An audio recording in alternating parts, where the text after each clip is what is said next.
Have you ever been so completely lost in what you're doing that hours just vanish? You know, that incredible feeling of being totally in the zone, performing at your absolute best? That's called the flow state, and we're all chasing it. But let's be honest, it usually feels like a total accident when it happens. Well, what if you could build it on purpose? Let's get into the neuroscience of exactly how to do that. This is the classic description from the scientists who first defined it, Mihaly, Mihaly. It's this amazing mental space where you stop worrying about the future or the past and you feel this deep satisfaction right here, right now. It's that magic moment where you're not just doing something, you pretty much become the thing you're doing. So, if it's so great and makes us so good at what we do, why can't we just turn it on? For most of us, flow feels completely random, right? Maybe you remember it from when you were a kid, just lost in playing, or maybe it happens once in a blue moon. But trying to get there on command? Almost impossible. And it turns out there are some really powerful myths that are holding us back. Okay, so the single biggest thing getting in our way is our culture's obsession with this idea of the natural genius. We just love a good hero story. But this particular one is actually preventing us from reaching our own potential. You know the story. We're fed this romantic idea that some people are just born different. They have a special creative gift. And this makes it seem like flow is reserved for this tiny, select group, and the rest of us are just here to watch. Honestly, it can make you feel defeated before you even begin. But here's the reality check, and it's a big one. The stories we love to tell almost always leave out the messy parts, the struggle. Einstein? He literally failed parts of his university entrance exams. The truth is, all the great innovators and artists we look up to, they failed over and over again before they ever had their big breakthrough. And that really gets to the core of it.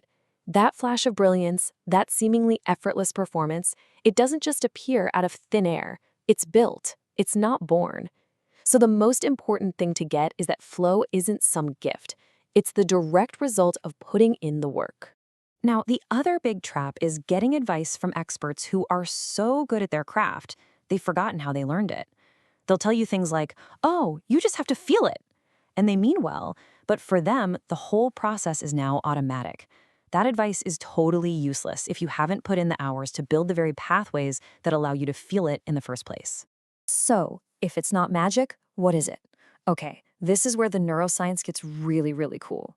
It shows us the exact physical process our brain uses to lay down the tracks that lead to flow.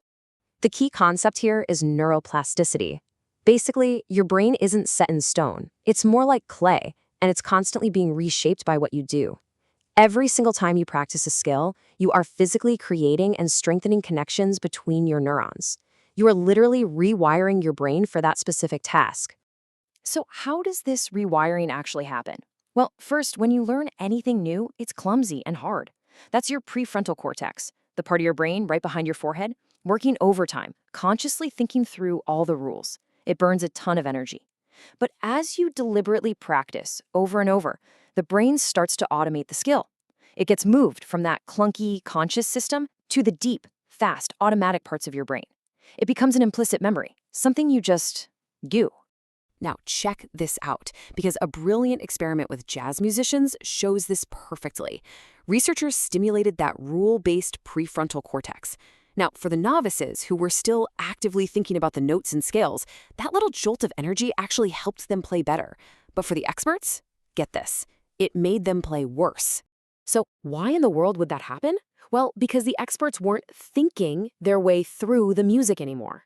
Their skill was so deeply embedded in their automatic systems that waking up the conscious brain was like having a backseat driver screaming directions. It just got in the way of their natural, intuitive flow.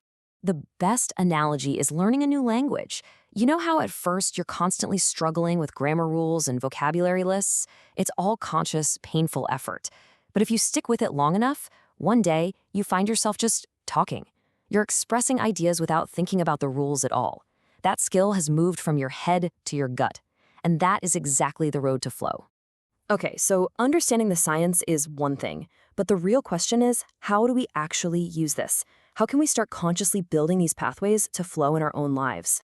The first thing is to build what we can call a flow tool. And the good news is you already have some.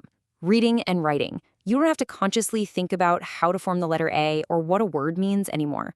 The skill is completely automatic. which is a huge reason why getting lost in a good book is one of the most common ways people experience flow. Our brains are basically habit-making machines, and they run on a really simple loop. There's a cue that triggers an action, which then leads to some kind of reward. And we can totally hijack this built-in system to create powerful habits that lead us straight into that state of deep focus.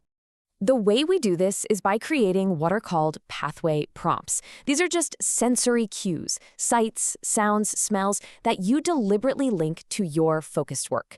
Think of them like a lasso for your brain. When your senses detect those specific cues, the lasso goes out, grabs your attention, and pulls you right into that flow state. Here's a perfect example of a cuescape for writing. So imagine, every time you want to write, you do it in the morning, you have the same cup of coffee, you put on the sound of a cafe, and you only use one specific laptop for your writing. By layering all these sensory inputs together consistently, you're training your brain. Pretty soon, that combination of cues becomes an incredibly powerful trigger that tells your brain, okay, it's time to focus. It's go time. So think about it for a second. What's your cuescape? What combination of sensory triggers could you design to create your own personal on-ramp to flow? What sounds, smells, or places could you use to signal to your brain that it's time to get in the zone? And this all leads to a final, really important shift in how we think about this. The goal isn't really to chase the feeling of flow. The goal is to build mastery. Because mastery is what makes flow an inevitable byproduct. I absolutely love this metaphor.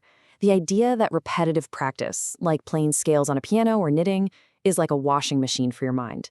It does so much more than just build a skill. It actually calms and cleanses your brain. I mean, let's face it, life is chaotic and uncertain, and that puts our brains on constant high alert.